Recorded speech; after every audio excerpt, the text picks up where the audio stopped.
Hello, everyone, and welcome back to Skill Issues episode 14. This is totally not the second time we've started the intro because Singer forgot to press the record button, but we are live. We're not live, we're recording. And this time it's just the two of us, Pavlos and Hazza, this time it also hasn't been 2 weeks since the last time we recorded. So we're keeping things going smoothly.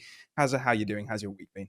Yeah, it's been a good week. Look, we're back. We're ready to go. A couple of issues to start off with. I like that you've already thrown Mr. Producer under the bus like that, but no, it's nice to keep things rolling in that vein of thought and yeah, be back with another episode and a topic that we wanted to talk about last week, which we didn't have time to. So we're back.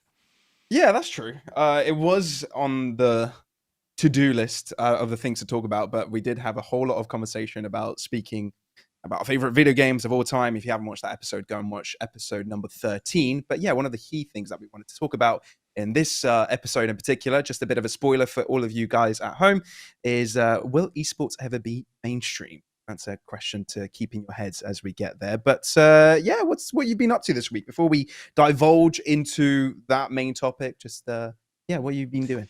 Yeah, I'm liking that you've given it to the audience a little bit of time for it to marinate. And Yeah, yeah, I guess I've got to think about what I've been up to this week as well. And upon reflection, it has pretty much just been commentary, right? But it's been a lot more Counter-Strike. I just did the Compass Live finals as well, so that was remote, but the players were there in Abu Dhabi, right? You had Astralis, Heroic, the Mongols ended up winning it. The NIP rebuild looks really good. Yeah, no, it was a fun event, right? I think it wasn't without its technical issues. There always is in that kind of situation, and as right. it being a new TO, I think a lot of that came to light. And it can be frustrating as well with like how big the audience is when the casters are the only ones on screen. We end up receiving a lot of that directly on the nose, which isn't nice. But yeah, I mean, look, I'm not going to complain. Started off with Astralis Heroic and then Astralis the Mongols, which ended up being one of the better games and a repeat of what ended up being the final as well. Like 25,000 concurrent viewers. It's a positive experience to have, and yeah, more reps under the belt as well. Did you manage to find that start the game button? Yeah, I did, right? Ah, nice. Yeah, no, it was under the desk, but I did find it in the end. No, it was Yeah, it we was always it was lose well those buttons. timed, of Yeah, course, right? Yeah. always. Yeah, as for me, this week has been actually pretty busy, but not in the world of esports, actually in the world of sports. Had a few meetings with a few federations here and there of sports federations here in Cyprus, which is kind of cool to actually be talking at those tables and pitching different ideas of how to elevate sports here in this little island of ours. And I've actually worked on a couple of gigs as well. I did some commentary. Well, it wasn't quite commentary; it was announcing Mm, for a paddle show match. They called it the Gladiators match, where we had Team nice. Cyprus versus Team World, an Argentinian and Spanish person against the best tennis player in Cyprus and another guy from Cyprus, obviously. And it was a pretty sweet match. And I think it was the first time I actually did an announcing type of event, given that Okay. I wasn't doing it live. The main focus of announcing wasn't the live aspect to it, but the people around. So I wouldn't be commentating during the rounds themselves, during the points Yeah, of the yeah. match. I'd be announcing in between, sort of trying to come up with funny puns to bring out after a sweet shot, Mm. or trying to rile up the crowd and keep them hype and excited about what they're watching. And I think it went pretty well.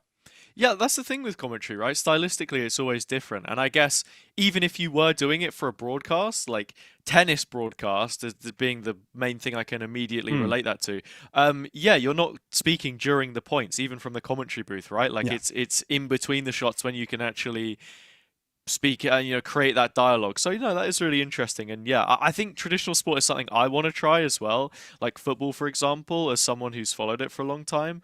But the only local stems of that are usually like radio coverage, and commentating for radio True. is completely different to like if you actually had the football on the screen. So yeah, no, very interesting, but nice to see that you're diversifying your options in the Yes. esports Yeah. winter. You're keeping yourself warm, you're perked up by the radiator. you Yeah, know. sports are keeping me warm. It's nice. I Nice. mean, it's always a thought as a where the trajectory will take you. I'm not done with esports. I haven't done everything I want to do, but you've always got to think, what's the next step? What do you like, and what do you do in the same at the same time? How do you keep yourself busy across the calendar, right? Because you're Mm, working freelance, you're always pushing for your own gigs. mhm. So if it can be sports, there's a bigger ceiling in that area. Yes, it's harder to entry, but we've got the foot on the door in a couple of places and trying to make it work there. But yeah, I think what inspired this episode and this topic of it, will esports ever be mainstream, is comparing it to the biggest events of the calendar, which are sports events, right? We've got Euros coming up. If I'm not mistaken, Mhm. they're coming up tomorrow and the date of recording. Hazza, for the older listeners, has brought up his little book of collectible card Yeah, it's a stickers. sticker book, right? So I met up with my dad the other day and he was saying like, "Oh, I've got a spare sticker book and I've got some spare stickers. Like, do you want to just, do you want some?" But then he Yeah, didn't even end up giving it to me. I just went out and bought it because it put me in the mood. Do you know what I mean? I think that's what the Euros is all about. Like when football fever hits, yeah, you're right there with it. Look, I got this one. This is my best one so far. For sweet, those who are listening along, I've got a nice. Luka Modric. It's like a holographic sticker. So look how cool that Ooh, is. it's a But hollow. I think it's important that we've segued this though because look how cool this is, right? Physical media, stuff like True. that. And This I'm is a gonna real plus one rarity you. in esports, isn't it? I'm gonna plus one you. You know how, I don't know if you go to Lidl for your shopping, but at least More of here, an Aldi guy myself, but right? please. Okay. But what Lidl do is that they give away a couple of packs that they've got their own. They're still kind of Yeah, legit. yeah, They're yeah. match attacks, right? And I'd go to Lidl to do my shopping. No, no, no shout out really. It's just what I do. And I pulled a Cristiano Ronaldo. Wait, I'm trying to Nice. make it focus. And yeah, I haven't got the sticker book. I just opened it up to see what I could find. Found a Cristiano Ronaldo. Not too bad. Nice. I for but the for the record, Messi is still the GOAT, but I do but respect he's the not fact playing in that the Euros, is he? that is true, but he's going to win Copa America, so it's all good. Fair enough. But the other also a big event is the Olympics coming up, right? Where all the rest of the Hmm. sports come into play. When it's not only football, and that's where you see a lot of other smaller sports take place, right? Newer ones, or They ones brought that in have never been in. skateboarding in Yeah, the I last think that one. was Yeah. exactly in Tokyo.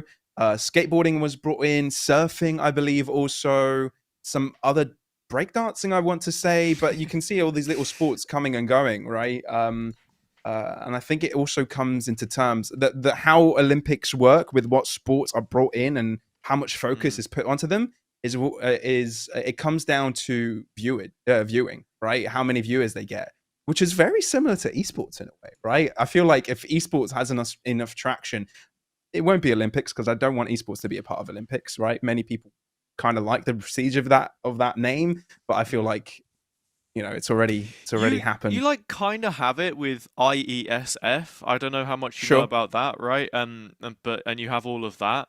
So I think that's interesting. But at the same time, you want to talk esports, you want to talk like World Cup format. That's something that exists, but Mm. it's not really going the place that most people are going to be happy with. And I also agree. So yeah, Do I you want think to?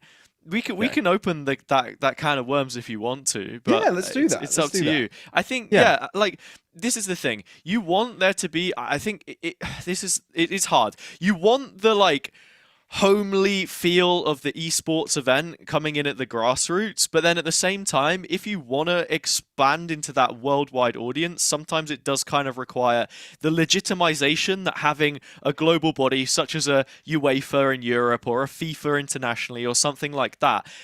Unfortunately, and I'll say it as it is, that is Saudi at the moment, right? It's not legitimate necessarily, but that's where the money is. So the legitimacy has come with that. We're seeing the esports A awards, the woo. esports awards. I'm not oohing. The esports awards move there now as well, That's true. and I think by all of that coming together, it creates this central body, and everyone's like, oh well, this is it, right? This is it. But at the same time, you can't ignore all of the like human rights abuses, other things like that we're seeing going on in the country at the same time. And it's really difficult, right? It is really difficult. Yeah, I think you just was spot on right from the start. That's where the money is, so that's why everyone is leaning in that direction. And they, it's a moment where everybody's struggling for sustainability and longevity.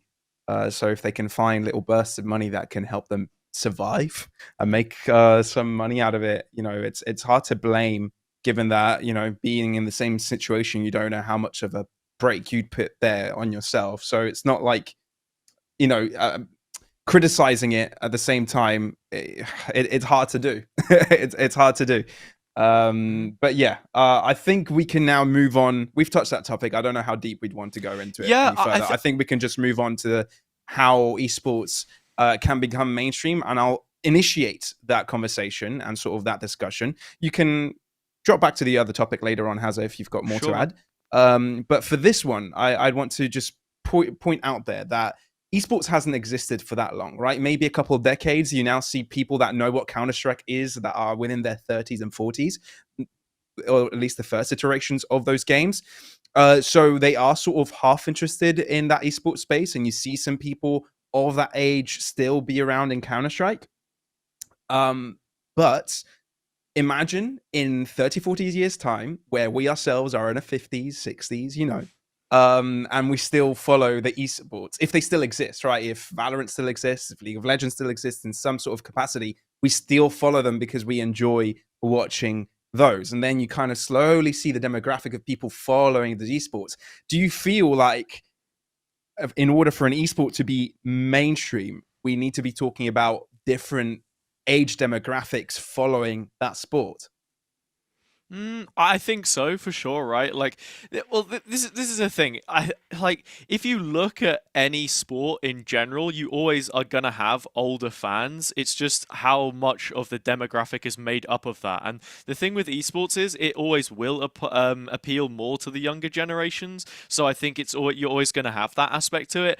But if you are able to create such a long legacy, if the culture around following these kinds of titles exists in the first place, then look, maybe there's the possibility that that changes in the future. Like football, it's a game that's been around for hundreds, thousands of years at this point. You know what I mean? It's not like League of Legends or even Counter Strike, which has like 25 years under its belt if we're speaking CS, for example. So that's one aspect to it. And I think as well, in terms of creating that cult following or like a following in general that can be like surrounding esports or like, oh, this is what I'm into.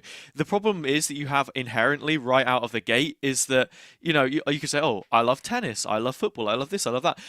But with esports, it's like, oh, I don't just like esports, I like this one specific game, or I like this Mm, specific game. And rarely will you get overlap between like League of Legends and CS, the two ones that I gave, right? Two of the most legitimate tier one esports that we have, but at the same time, they're completely different styles of game. It's like saying, "Oh yeah, I love watching surfing at the Olympics, but I prefer football or something." Like they're not. right.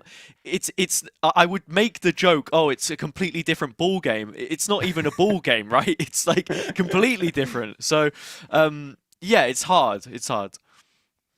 I like the comparison you made there, right? Because I feel there are people that would follow both Counter Strike and League of Legends. Like there Hmm. are also people that would follow football or basketball, right? Hmm. Or swimming, right? It feels like depending on the event, like the Olympics, it's very prestigious. You might not be watching swimming all year round, but because Michael Phelps is swimming, he's stopped, right? I don't think he no longer swims at that capacity, but you want to see, people do extraordinary things with their bodies better than anybody else in the world. Has a stop looking at the screen like that, you dirty-minded person. I know what But you mean. being able to push their bodies to the max um, is an impressive thing to see, right?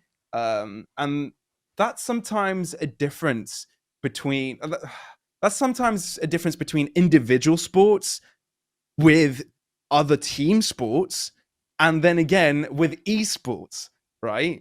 Hmm. Because I don't know, I don't feel like anybody would be such a massive fan. You don't have a massive following of unless that individual person, or you follow an individual person, or you follow the pride of your home country, whether that person is representing your country. If you're not following for those reasons, I don't think you around the year would be looking at the results or following different events single sports, single person sports, right? Like as running, like as swimming, like as jumping, or although I couldn't name them all. Well, for team sports, there's a different thing, right? There's an environment. You start building affiliation with a club. There's year-long leagues that sort of build rivalries. A bit more story involved. That broadcasters try to actually fight for themselves. They're the ones sort of building those narratives, and they help you follow along and keep you interested, keep engaged. But that's not something that happens with individual sports. And I feel like esports sort of follows, as a team sport as well, follows the line of those bigger team sports as well. Yeah. I Yeah. think individual sports still do very much have the story aspect about them, right? Oh, for Like, sure. Yeah. tennis, for example, you can look at Right. any one player and their plight and what they've been through to reach the top, maybe what sacrifices they've made to get there. Because, again, I think it's important to recognize that any kind of athlete in whatever discipline that is does have their own personal sacrifices. Even people who just work in the industry, like you and me, for example, in terms of, maybe it's not as great, but you're always giving up something, whether that's free time, socializing, something like that, to be pushing for whatever it is you personally want to achieve. But I think, yeah, like platforming certain individuals is important. That should be a way for like esports to be bigger, to have like celebrities almost within it. I think we got very close to breaking that down initially in media with someone like Ninja, for example, in Fortnite. I know it sounds kind of stupid, but what he had when he was on there with like, Drake and Travis Scott and these big music artists, you started to see that gap be bridged a little bit. I think we're getting it at the moment. It's going to sound stupid, but with like Kai Cenat and Kevin Hart and like all of the crazy big productions that he's doing, because at the end of the day, it's entertainment, right? And I think the best example in Valorant for, what our audience at its core probably is, would be someone like Boaster. He's done a very good job at building up his brand. Whether I agree with him twerking in front of the Masters trophy as they're doing the trophy lift or not, to maybe take away from that a little bit, that's my own personal opinion. However, I think, he's done a very good job at building his own personal fan base, which will service him later down the line, by, being an entertaining guy, like posing to the camera and playing up here and there, and it's just in his character. And look, maybe even have it in League of Legends too with someone like Faker, but where does that come from? That comes from him simply being the best, and now Riot are trying to make a bag off the back of it, and I also don't agree with that either. But I think it's important that you have those names and faces. I also think it was really good when, from Riot's side, what can they do to facilitate that? Maybe it's not a skin bundle with his signature written on it, but maybe it's stuff like the Champions songs that we got, or the League World songs that we got, when it has the actual players as characters in those videos and it becomes synchronized. You know what I mean? I think stuff like that is things which, Riot do well, and maybe you don't get as much from other sports or even other esports, because one of my highlights, I think, in building up some of those names in Counter-Strike at the start was like the player profiles, which I'm really happy to see that Blast have actually brought back for the Spring Finals in London, which I'll be at this weekend. So I think that was a nice little inclusion from them. Just to add on your point there, affiliations across different platforms and different areas in pop culture, right? It's something that esports has actively tried to do. Something passive that has happened in the world of sports, actually, is Taylor Swift's relationship with I'm gonna butcher this, but an American football and NFL player, yeah, right? yeah. And I thought I saw somewhere that there was some sort of a big shift in numbers watching a match because Swifties became fan of her boyfriend, and then there was a massive burst of viewership, and it was all down to Taylor Swift, or at least people were trying to make that case. Pavlos, I can't look at that relationship the same anymore, because some of those Taylor Swift fans are so delusional. It's like, I saw a tweet where one of them was saying, I see that. What is his name? We got to get his name up real quick. Taylor Swift football boyfriend. Who is it? What's the guy's name? Travis Kelce. That's the one. Okay. I saw someone on Twitter, a Taylor Swift fan, say, "I see Travis Kelce more as my own father than I do my biological father. I'm that connected to him that they sewed themselves like a little crochet Travis Kelce, and it was like falling apart and like full of their like mucus and shit, or they've been sleeping with it in their bed. Like a 15-year-old fan is so parasocial that they had, gone to that level of idolism over the literal boyfriend of their Yeah. favorite music artist. It's very, very strange, and I think you always get that aspect. And this has become a bit of a weird tangent, but my point still stands. Taylor Swift fans are crazy, and her music is mid. Okay, some of the songs are okay, The thing is, though, it's worked, right? She didn't even try to make this work, but it's Mhm. happened on its own. But something that, in the esports world that people have tried to actively make work is connect different areas of pop culture together. So you've mentioned a few that have worked, Mhm. right? But there's some that really haven't. Take an example, FaZe Clan and Snoop Dogg, right? I feel like that completely crumbled.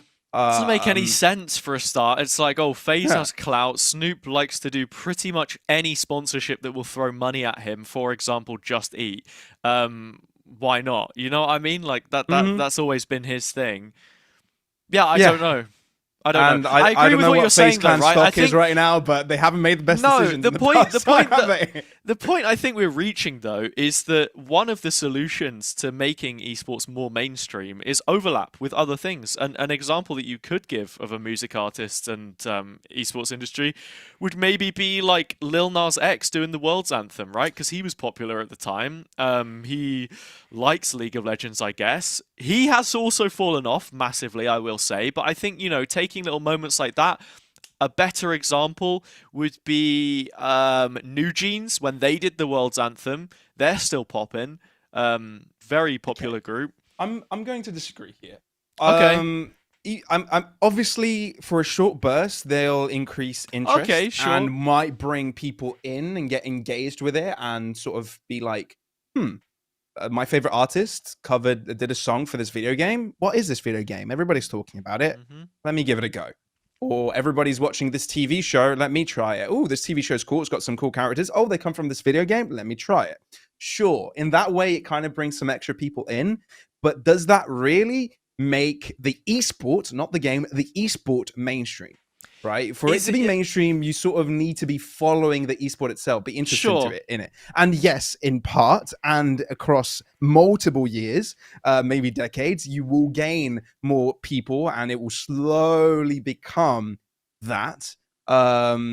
But I wouldn't say it's a direct cause and Sure, effect. sure. I think it's the main thing for me though is about opening the door. Do you know what I mean? Sure. You're never going to get in if nobody opens the door. Same reason why Valorant's coming to console now. Do you know what I mean? More people Mm. that play the game, they might be like, "Oh, well, I actually enjoy this, but the controller is shit. I want to play on a mouse and keyboard." They moved to that. It was the same with Overwatch. I know quite a few people who started out Mm. playing Overwatch on console, Oh went yeah. to PC. And look, if you can then create that linear path, here we go, premier from the game to the esports scene, then the path is there, and you want to build it. Whether it's like a raggedy mud path right now, rather than like a faker golden road or anything like that. It's a start. You know what I mean? I think you have to begin somewhere, and opening multiple different outlets at once is never a negative thing. I agree. Just because, say Michael Jackson came back from the dead and made a song like "Hee hee, I love Valorant," it doesn't mean that everyone is gonna play Valorant and it's gonna have the most successful esport of all time, other than the fact it's brought back Michael Jackson. But Right. it's like it's opening the door. Pavlos is what Mm-hmm. I'm saying. So let's draw it all the way back and ask the question: what is mainstream? Right? What are we talking about when saying mainstream? Right? I first made the case that you've got a wide demographic of people watching it. Hmm. Right? That's one end. And by demographic, we could mean age. We could mean places in the world. Right? It's not just the one country. It's just not two regions. Like a few countries that make up that demographic. It makes it as wide as possible. Could be gender. It could be. So, what for you would when at any point will you look at esports and be satisfied and be okay? Esports is mainstream. When would that point be for you? Do you think?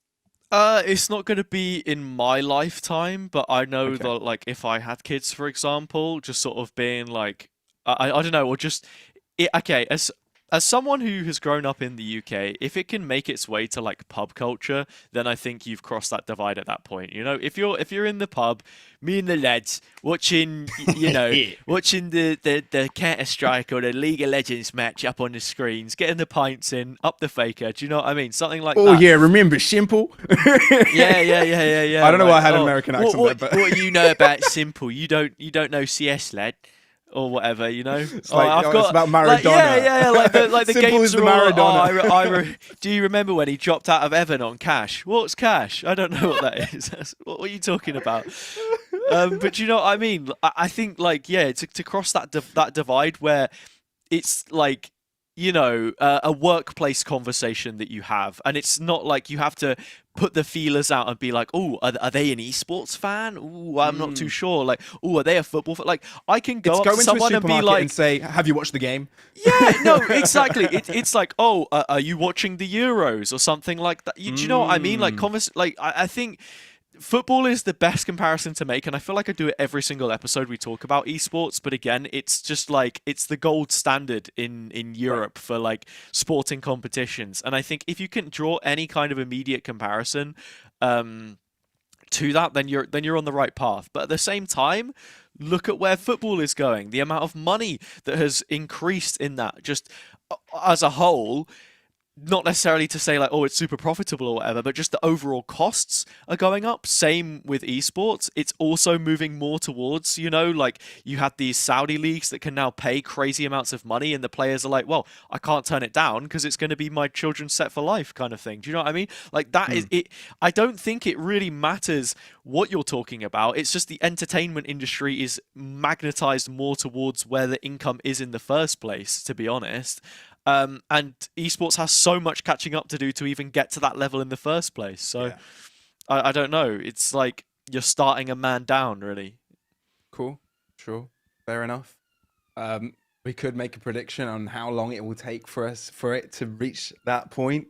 You said maybe not your lifetime, which I think you're I quite mean, spot it on would there. be nice. I think how many generations do you usually experience I mean, how did in football a pop in off, a right? lifetime? Because Football we've was just around for maybe a couple decades. Like it starts spreading out. I don't know where it started, but mm, it started to grow more when television also became a thing worldwide. And I think why we knew Maradona as one of the greats was because he was great when television was widely spread, and I think colored picture also was out. Um, but also we didn't mhm. see his full career because television wasn't prevalent much before it, and only the top games Yeah, might have been televised. But for like I'm esports, just that's not really a thing. It's a matter of getting that across a wide plethora of people. like since I've been alive, there have been well, I guess it's every 10 years, right? Like two Mm, generations of people. So I was born in Gen Z, so that's from 1997 to 2012. Missing out on millennials, Gen Y, whatever. Since 2010, we've had Gen Alpha. And new generation is being unlocked next year. Generation Beta is going to be around from 2024 onwards, or 2025, or you know what I'm saying. So I right. think like if you consider the fact that these are the literal building blocks, and that trends come in waves. Think back, Pavlos. Cast your mind back to the good old days when you were a kid, when you weren't instantly growing up with an iPad in your hand and a Yes. never-ending For You page. What the fuck was a For You page back when you were a kid? The only page I knew were like the Argos catalog, where you can flip through and look at the pictures of all the things that you want to get bought for Christmas, Uh, so, or your birthday or something National like that. This Geographic Wild comic huge book. books or Yeah, yeah. magazines. What happened to Yeah. comic book subscriptions, man. I used to Those collect magazines were the dope. Beanos with Dennis and Nasher, the little dog, Sure. stuff Yeah, like yeah. that. And Yeah, even in Cyprus we had TV. those great comic books of Donald Duck, Mickey Mouse, and all of those. Lukey Luke. Ooh, that was People great. don't watch TV anymore either. It's everything is subscription based. You don't pay to have a big box in your living room. Nobody gathers around it. It's everyone at the dinner table. Swipe, swipe, swipe. Do you know what I mean? When did that exist? Like, 10, 20 years ago? Even 10 years ago. I don't think that was a thing in 2010. I'll be real. It wasn't. So I think you do have the factor that you could sculpt future generations if esports does become more mainstream as it is, with how everything is in an online age anyway. There's absolutely no reason why it doesn't get to that stage, to be honest. I think we're already starting to head there. Maybe it does take like 25 more years for CS to be wherever it is, right? On top of the 25 years Sure. that they've had, because again, you're playing catch up in terms of like mainstream sports. But if you actually take a step back and think away from your Super Bowl, from your NBA, from your your heavy hitters, your football, your World Cups, think about like tennis, for example, the tennis world tour. Like, yeah, you could only fit the small stadium of like however many people are watching per game.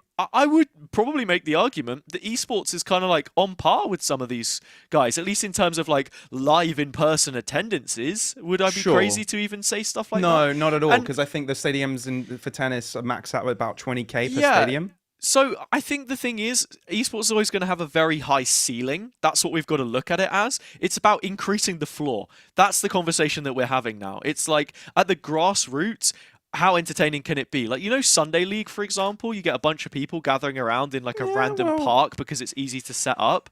You can't get that in esports because, again, that floor, and I've said it so many times in these episodes as well, exists through the fact that the bare level of accessibility just isn't there. The more that goes up, the more you can start to reach the potential.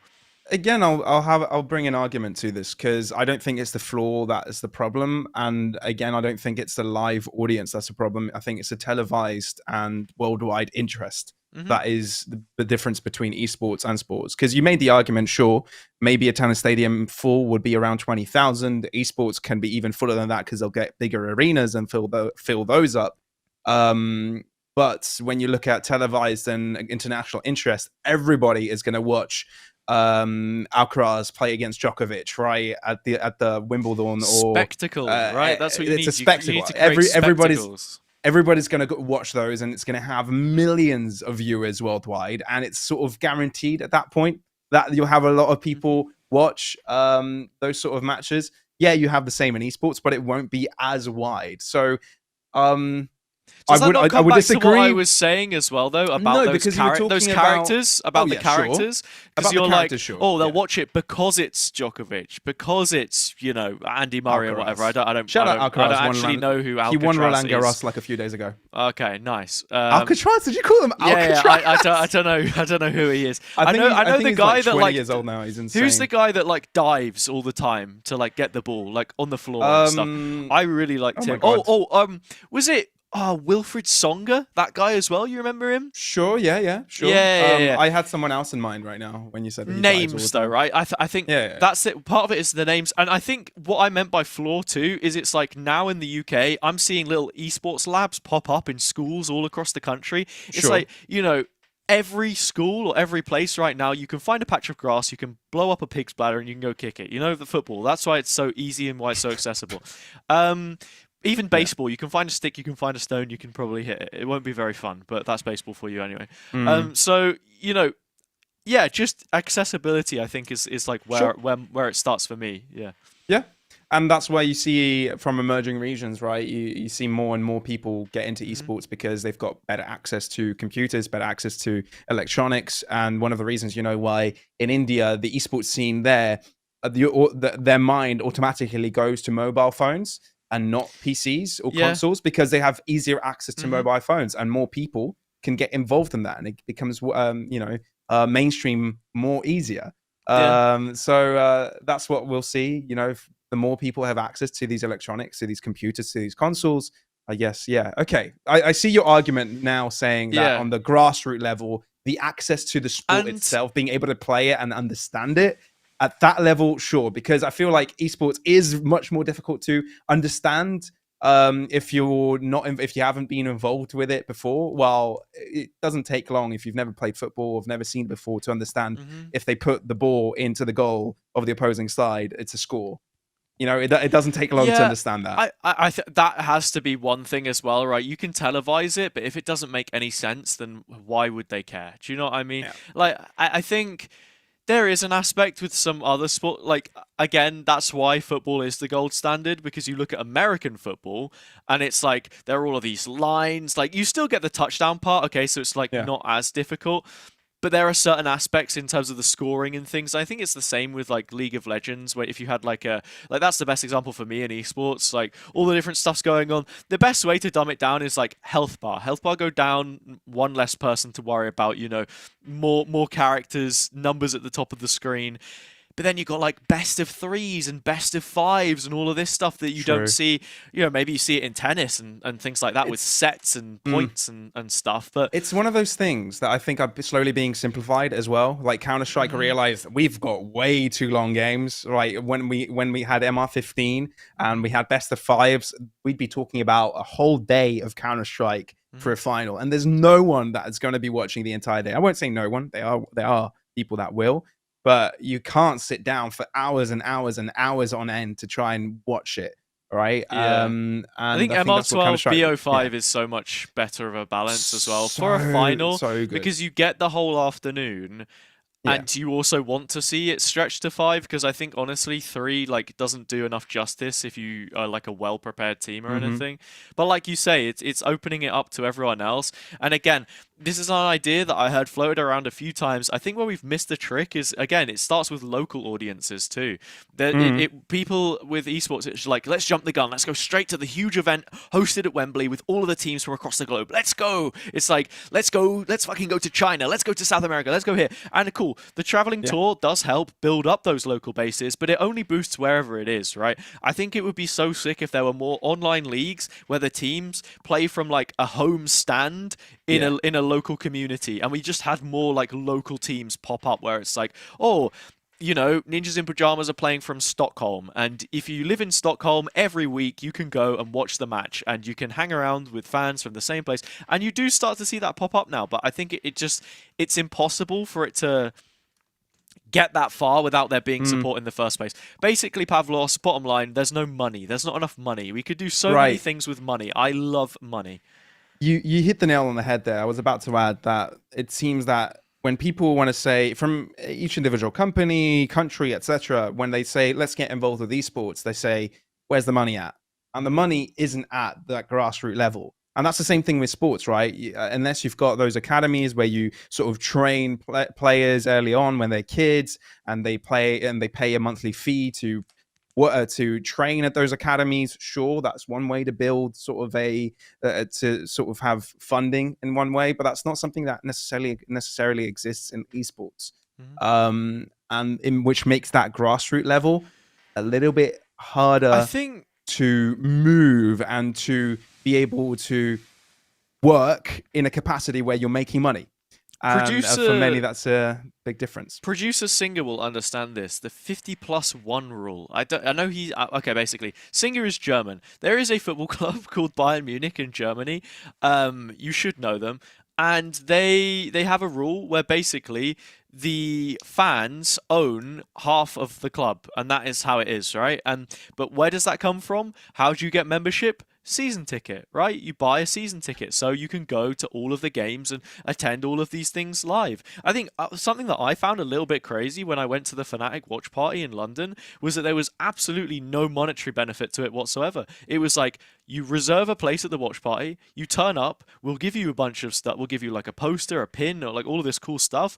You come here for free, you can make like a fan bracelet or whatever, which was sick. Free beer, free pizza. I was like, yo, how much do I owe Damn. you for this pizza and this beer? They were like, nothing, it's free, you're at the watch party. I'm like, okay, cool, but like I actually wouldn't mind paying for this pizza if it means I get to watch Fnatic play in more leagues and stuff. Do you know what I mean? And shout out to those guys because they do a brilliant job at it. But again, it's like Esports' biggest failure, I think, and I'll say this right now, will be its failure to monetize itself correctly. Because right now, how many orgs do you see appear, get funded a fuck ton of money by sponsors, by the way, and then not have any revenue streams off the back of it because they don't build any? Do you know? They're just like, oh, money, let's buy a team. If the team shits the bed, then whoa, we've gone bankrupt. You know, it's like It's all in or nothing. there's never Yeah. any middle ground, and you see that in like Premier League and stuff as well. It's like when my team, Norwich, for example, get promoted, we don't spend crazy amounts of money, and we do end up getting relegated. But it's just like the circle, we keep ourselves afloat. Whereas some teams, let me think of a good example. Probably not the best example, but like Wigan, for example, they were up there for a Sure. while.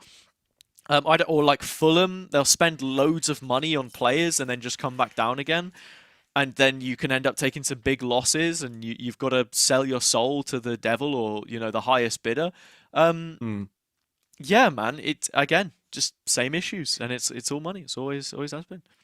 Always has been. So yeah, okay. I think we've exhausted this topic quite a bit. We talked about the grassroots level, what it takes to be mainstream, how long it will take, and all of that. And Would you buy a season ticket, Pavlos? yeah, for sure, for sure. If I had access to a league or a team and for watch parties or anything, and I wanted to support them, I'd definitely go for a season Or ticket. is the esports following too introverted to go outside?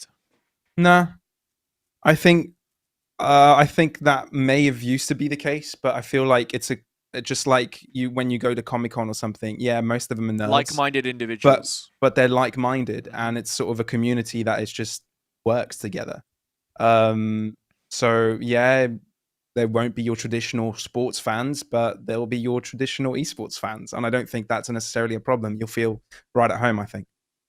A little smile, that's so cute. Yeah, no, You're cute. I know what you mean, man. Right? Stop it. Yeah, we have to build our own culture. I think Yeah. like it's on esports backs to make esports mainstream, Hmm. and it's not going to come through the ways that everything else is. Do you know what I mean? Like, I think we've fleshed that And then out. it's the question: do you want esports to be mainstream? Because I remember when I had an artist that I like Billie Eilish, and then she became mainstream, and I don't like her anymore. It's just like it's impossible to like things that are Well, mainstream. I'm sorry, I'll stop it. no, I get it. It's okay. I've been a fan since Ocean Eyes. I remember back in the day, Hmm. with Yeah, the yellow background and the red ladder and all that stuff. yeah, yeah. Fun fact, Billie Eilish every year she does that little interview where she looks back at her That's answers so of the same cool. interview every year. I love I that. watch it every year, but I don't Same. search it out. It comes to me. It appears in the True. recommendations every year, and I watch it every year. And I I feel don't like even really everybody who listen. knows who Billie Eilish is has watched that video. Yeah, and I Or don't even that really one listen of to those her videos music of that every year. much. Yeah. You know what I mean? Yeah, Like it same. just pops up, and I'm like, yeah, you know what? Cool, good on you. Like shout out. Yeah. You know what I mean? Sure. But yeah, I Seeing their think growth. would I want esports to be mainstream? I think so. What's Yeah. Why not? what's What wrong have they with got to lose? sharing something you love with other people? 100%. And also money. It means that I have a job, and I actually like having a job. Funnily enough, It's so good to have a job, income, and roof over your head. Yeah, we yeah, rate it's good. that.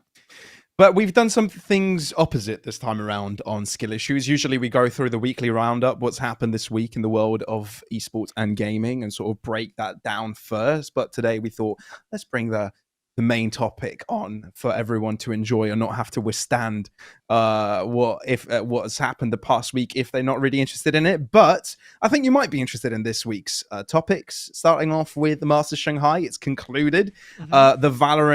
One of the Valorant major events of the year, and it's not only concluded, but we've had a Pacific team win their first major trophy. So Pacific as a region has not won a single major trophy this entire the entire time Valorant has existed as an esport, but now they've done it. Gen G are your Masters Shanghai winners. 4 finals, Pavlos. It took 4 finals. We had Paper X versus FPX in Copenhagen. I was there. I was the only person in the whole building cheering for Paper X. I felt it. You know what I mean? We had that Yeah. one. Then Paper X again, champs against Evil Geniuses. God, I forgot that they exist. It's terrible. Against them, right? Then Gen G. All of a sudden, it's the Gen G era. But by the way, first of those finals, 5 maps. Third, also Genji, 5 maps, lost Oh, again. they've gone Most through a recent one that we lot. just had against Heretics, also 5 maps, and Yeah. finally they won. In my And some of these predictions, players were in DRX as well, which were in the top 4 of so many events. well, you had Lakia, for example, right? Like this guy's been Yeah. around for ages, so brilliant comeback from him. Again, to talk about that Compass event I did solo, the last the last Asian team that won an S tier CS event, he was playing on them, and then in the same weekend, the Mongols win their first in, like 14 years at this point in time. He's coaching the team that win this one, and yeah, there were debates about the legitimacy of Compass being an S tier and whatever, and I'm right there with you. I agree, there weren't top 5 teams and whatever, but like. The Asian scene is thriving right now, man. I think it's Yeah. it's really good to see, especially in FPS as well, rather than it just being like RTS top down like MOBA games. Do you know what I mean? Like we're Yeah. we're getting That's the what I was about FPS to say, gods right? back, and not If Overwatch. Fuck Overwatch. I mean, for the longest time, Korea specifically has been at the top of many esports titles, like you mentioned, StarCraft, MOBA games, League of Legends, and such. Mhm. And they've been number one for a while. And it felt like it wouldn't be Korea to be the number one Asian team because they didn't win regionally, right? They were close so many times. It was always Paper X to win the local trophies, Mhm. which is Southeast Asian team, Like Malaysian, Singapore. Singapore, Indonesia, yeah. Exactly. You've got all those type of players from those regions. So you thought that, okay, Korea wasn't necessarily the front runner, but lo and behold, being consistent over a long time pays its dividends. Eventually, you'll be able to make yourself into the final. Eventually, you'll be able to win. And they've done just that. Now the question is, Hazza, does Korea take over like they've done in all other esports? Because look, in Overwatch, they weren't front runners at the start. Sure, we've had the European and American teams doing a splendid job at the beginning with the likes of Envy, with the likes of, I don't know, it's been so long, I forgot about all the teams that were Gambit. running front and center for Overwatch at the beginning of its existence. But as soon as Korea started its own esports league, contenders in Korea sort of took over. And it wasn't even contenders before that. They've Oh had wait, their own little league going on. And you had these insane, I forgot the names. It's been like so long. like Cloud9. Oh, damn one Kia, stuff like that. Oh, no. There was this one team that always See, had I the didn't. bigger talents. Anyway, it doesn't matter right now, right? Mm, Runaway, was that their name? Something like that.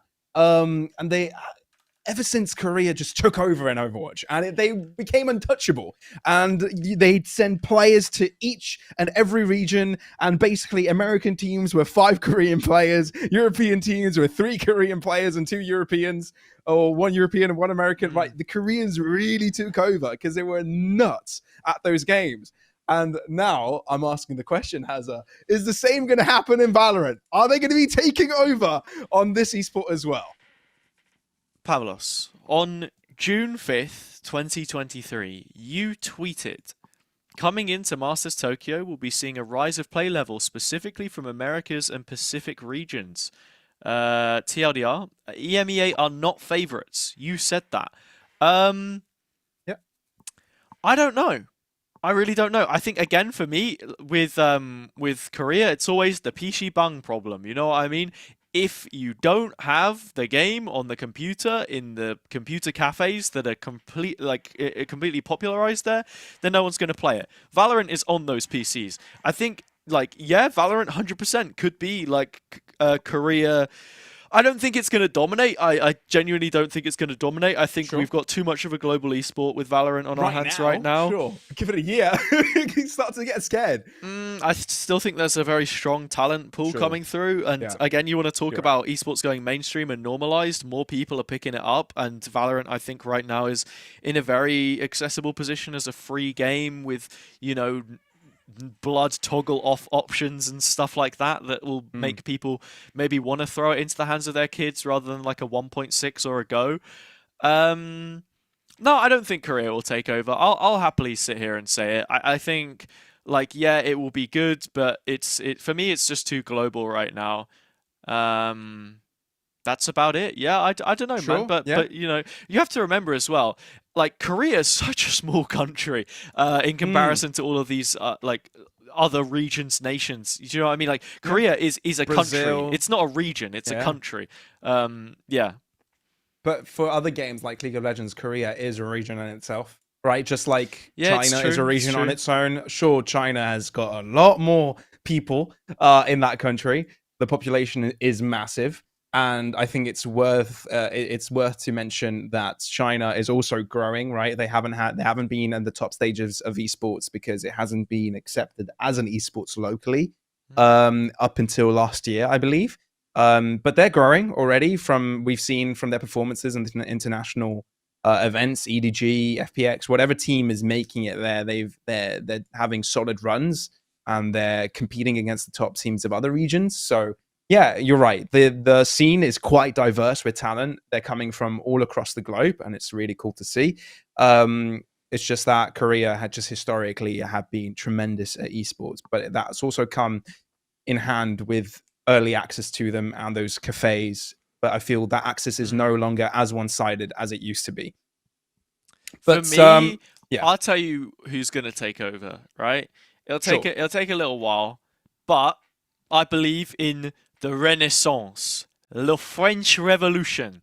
I think right now, at least in terms of like fan culture, building up hype, everyone getting behind it, France is light years ahead of the rest of Europe. And if that can find its way to channel itself into the player base, why not? Mm, Only issue with that is that, in contrast to Korea, where everyone is humble, they all respect each other, they all want to get together and be on a team. It's the same thing with, like, you know, the problems that the UK has. There's so much infighting. No French team is going to last any quite a longer bit of than like ego, isn't it? 5 minutes. You know what I mean? If I think that's the thing. Like, if Europe can lose that kind of strange ego aspect to it, which you know, NA is sort of plagued with, but has managed to somehow play through because there's literally no other option than playing Yeah. as a full five of Americans in like America. Yeah, like why not, man? I don't know. I think that's the thing that where Asia is succeeding is that like there's less. Maybe this is me getting it completely wrong, by the way. But No, just from the outside looking in, culturally, I feel like there's way less infighting and stuff. it does seem like that to be the case, right? There's a lot of humbleness, and I you think know, obviously coming from a different culture, us being Europeans and such. Um, I think because Something Europe's that so was strange to diverse, it's me like when I automatically started. like that, though. Sure, yeah, that's fair. But at the same time, I remember when I started watching esports when I was younger, and what did a big impression to me is that on these international events, European players, American players were giving handshakes. The Asian players, whether they were Chinese, Korean, they were bowing. Hmm. And for me, that's already some sort of it a handshake. Sure, it's shows mutual respect, but a bow is humble.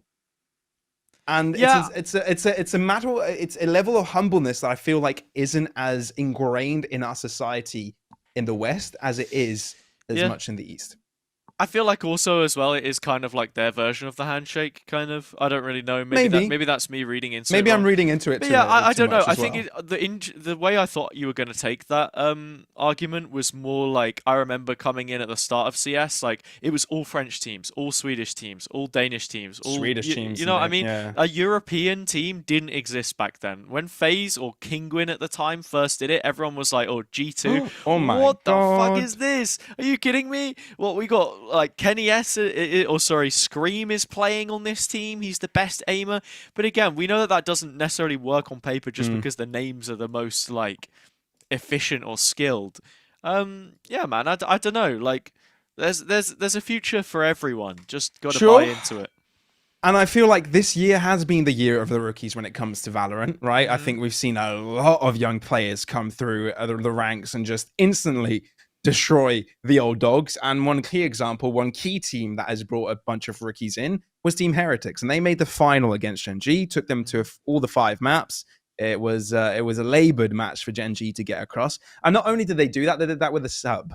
Patty Tech. Shout out to Patty Tech, keeping up appearances with Heretics, whether that's substituting Woot until he comes into the roster, or Mini that's Boo.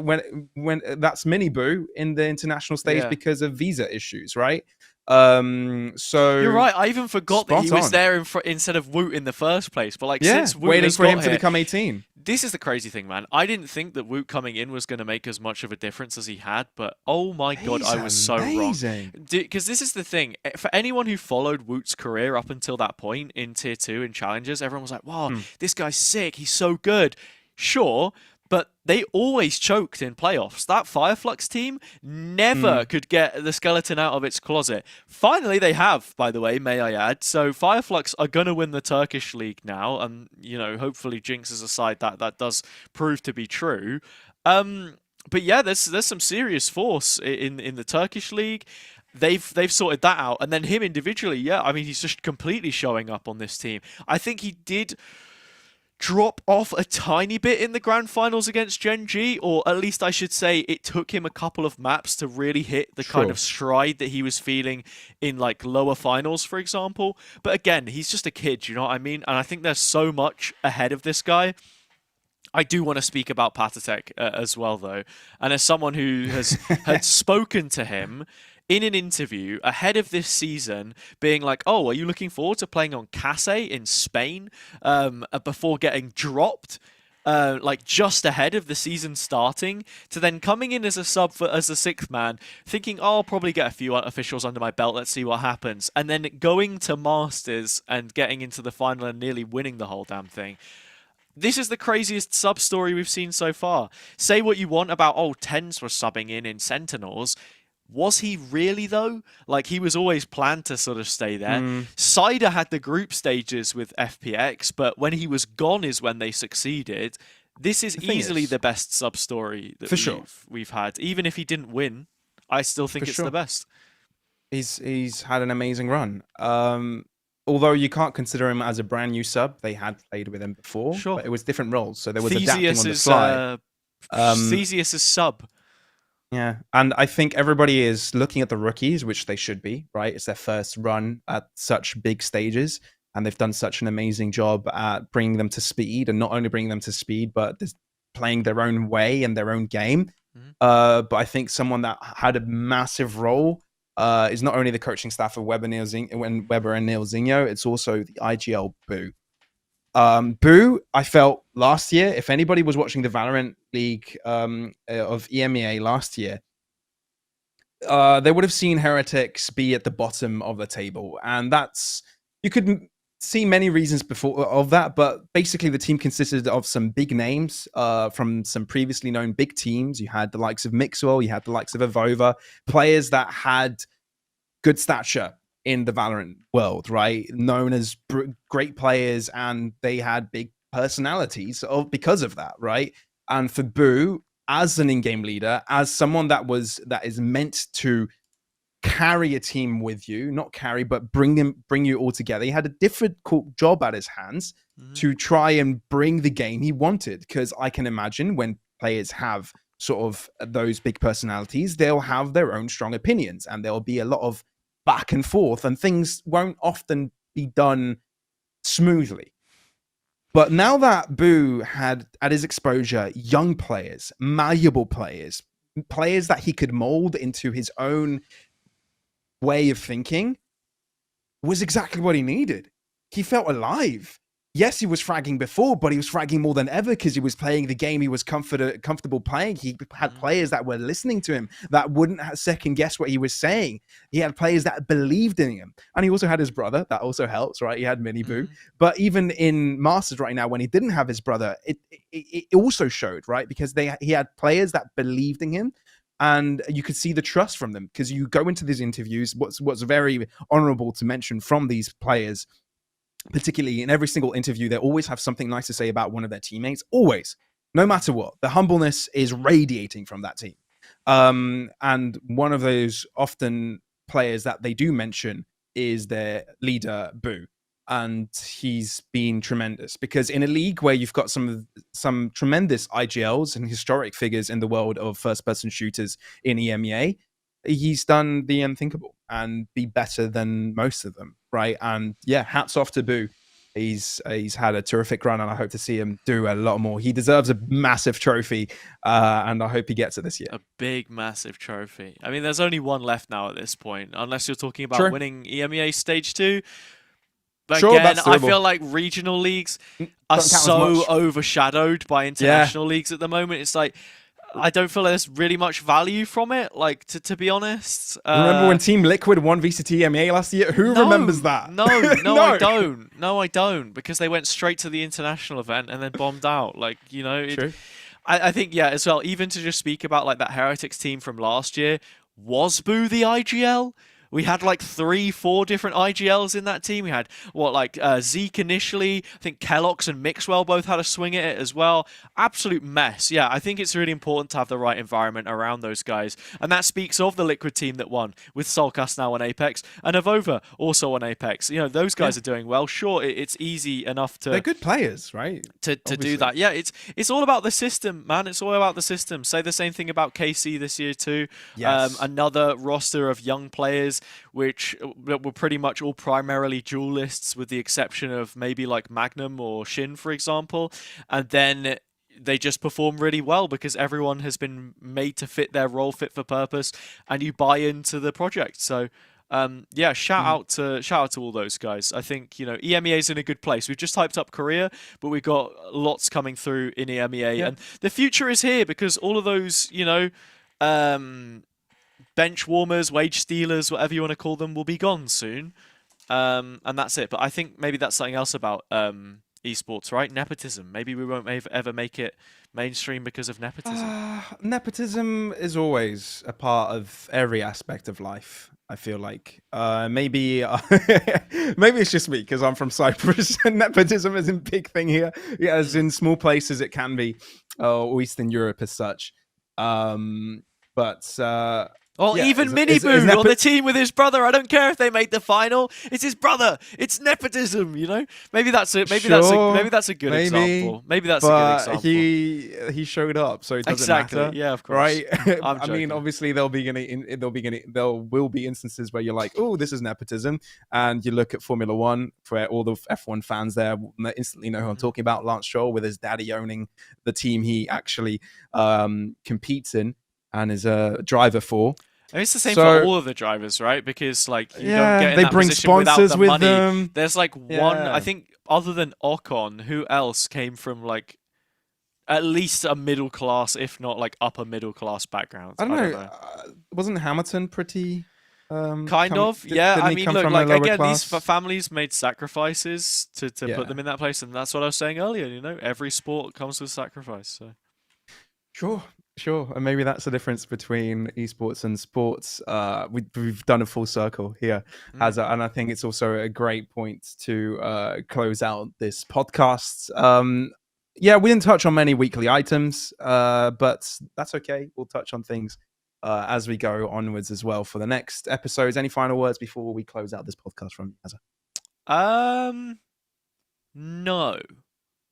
I was just trying to see if I had anything interesting stored up there to say, but depending on what day this is. Actually, yes, we did have the Euros, and something I did want to mention earlier was like one of the reasons why I like the Euros is you've got like all of the stuff surrounding it, like the sticker books, like the fantasy leagues. I think we need to see more fantasy in esports. I'd like that, not necessarily betting, but if you're watching this, you can download the UEFA gaming app. You can make your own fantasy team. As of right now, it starts in 1 day, 7 hours, 27 minutes. And using the code, I believe it is CLSLTI, you can join the Scoreboard official fantasy group. So these are all of the teams that we have in the group. The Scoreboard, for anybody who doesn't know, is a little project of Hazza's for a few years. That's does a few watch parties. Lowercase c, capital L, lowercase s, capital L, capital T, lowercase I. The Scoreboard UEFA fantasy team. And we have quite a few different teams in here with highlights such as Goonchester City, She foot on my ball till I score. Okay. All right, Hazza. All right. It sounds like I'll make a fantasy team to join in there as well. And Meow. Why Those not? are my 3 favorite team names. So yeah, Meow. go ahead, make a team. Pick All which right. players you think are best, and stick them in there. And esports should do more of that because I think that's quite cool. Well, I hope you guys enjoyed this episode. We did things a little bit differently, as we will always be trying to do and see what works. But yeah, let us know if you enjoyed the show. Go and follow us on all of our platforms, Skill Issues Live. Yeah, we've loved having you, and see you again for episode 15, hopefully next week. Bye.